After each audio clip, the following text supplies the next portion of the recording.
والعاقبۃ للمتقین والصلاة والسلام علی رسولہ الکریم اما بعد فاعوذ باللہ من الشیطان الرجیم بسم اللہ الرحمن الرحیم پڑھی الصلاۃ والسلام علیکہ یا سیدی یا رسول اللہ الصلاة والسلام علیکہ یا سیدی یا رسول اللہ الصلاۃ والسلام علیکہ یا سیدی یا حبیب اللہ الصلاة والسلام علیکہ یا سیدی یا رسول اللہ الصلاۃ والسلام علیکہ یا سیدی یا رحمۃ للعالمین الصلاة والسلام علیکہ یا سیدی یا رحمۃ للعالمین وعلی آلک واصحابک یا سیدی یا خاتم النبیین وعلی آلک واصحابک یا سیدی یا خاتم ایضاً من آج میں قرآن کریم فرقان حمید سورۃ طٰہٰ کی آیت نمبر 27 128 129 130 اور 131 کا ترجمہ تفسیر بیان کروں گا۔ اللہ کے سب تو ہر مناجات کو صحیح بیان کرنے کی، حق بیان کرنے کی توفیق عطا فرمائے، مجھے اور آپ کو سب پر قائم و دائم رہنے کی توفیق عطا فرمائے۔ اللہ تعالیٰ قرآن کریم میں ارشاد فرماتا ہے وَكَذَلِكَ نَجْزِي مَنْ أَسْرَفَ، اللہ ارشاد فرماتا ہے اور یوں ہی ہم بدلہ دیں گے اس کو اسرفہ جس نے حد سے تجاوز کیا، وَلَمْ يُؤْمِن اور ایمان نہ لایا بِآیاتِ رَبِّهِ اپنے رب کی آیتوں پر، حد سے بڑھا اور ایمان بھی نہیں لایا اللہ کی قرآن کی آیتوں پر۔ وَلَعَذَابُ الْآخِرَةِ اور عذاب آخرت کا اشد وَأَبْقَىٰ بڑا سخت ہے اور دیر پا ہے۔ سخت تو کہتے ہیں بہت سا، دیر بمانا ہمیشہ رہنے والا، وہ ہمیشہ رہے گا عذاب میں۔ افلم یہدی اور راہ ہدایت نہ دکھا سکی لہم کم اہلکنا انہیں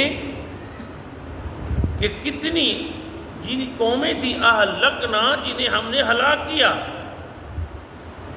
قبلہم من القرون تم سے پہلے، ان سے پہلے کتنی قومیں تھی؟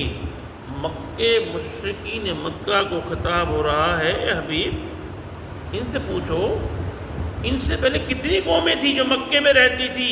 یمشون فی مساکنہم، تم چلتے پھرتے ہو ان کے گھروں میں، وہ نیچے جو ہے گھر ہیں وہ تباہ و برباد ہو، تم پہ چلتے ہو، اب بھی تم آنکھ نہیں کھولتے ہو، اب بھی نہیں سمجھتے ہو۔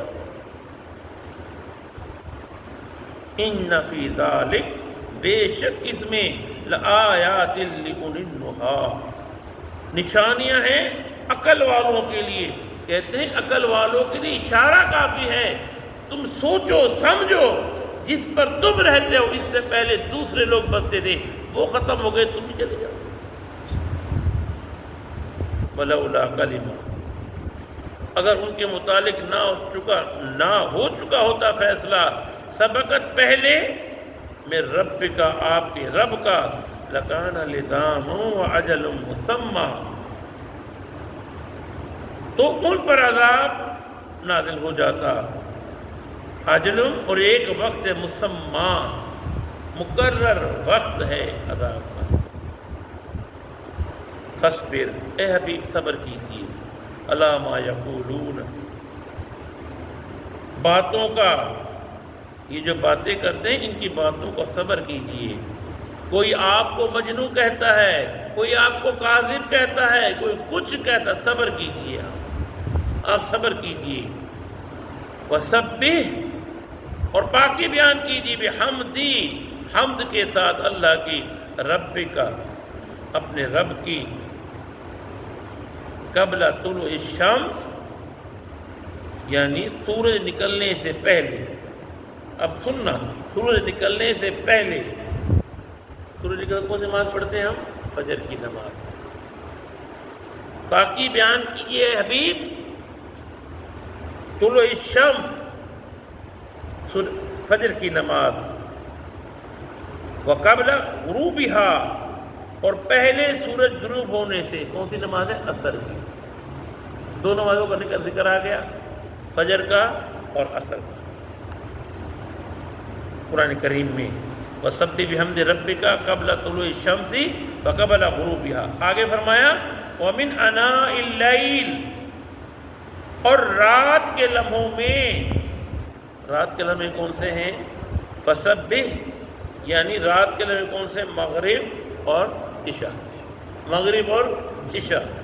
پھر فرمایا وہ اطراف النہار، اور جب اطراف میں ان کے اطراف النہار جو سورج چاروں طرف آ جائے، یعنی ظہر کی نماز، 5 نمازوں کے نام آگے، اللہ کا ترضا، تاکہ آپ خوش رہیں۔ اللہ نے اپنے حبیب کو بتا دیا سورج غروب ہونے سے پہلے عبادت کرنی ہے، سورج طلوع ہونے کے بعد عبادت کرنی ہے، اطراف النہار میں عبادت کرنی ہے، انا اللیل میں عبادت کرنی ہے۔ وَلَا تَمُدَّنَّ عَيْنَيْكَ إِلَىٰ مَا مَتَعْنَا بِهِ، اے حبیب اب مشتاق نگاہ سے نہ دیکھیے ان کی طرف جس سے ہم نے انہیں لطف اندوز کیا ہے۔ آپ کے پاس مہمان آ گیا، صحابی عرض کر یا رسول اللہ گھر میں آٹا نہیں ہے، مہمان کو آگے آٹا نہیں ہے۔ آپ نے کہا جاؤ فلاں یہودی کے پاس جاؤ، اس سے کہو آٹا دے دے، ہم پیسے بعد میں دے دیں گے۔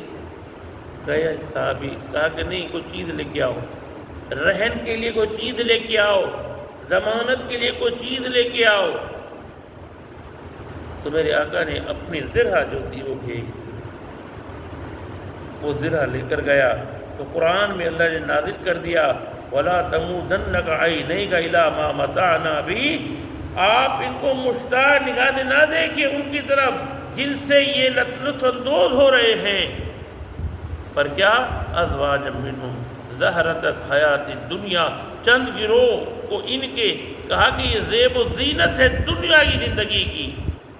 پھر آگے فرمایا لِنَفْتِنَهُمْ فِيهِ، ہاں تاکہ ہم ان کو آزمائیں۔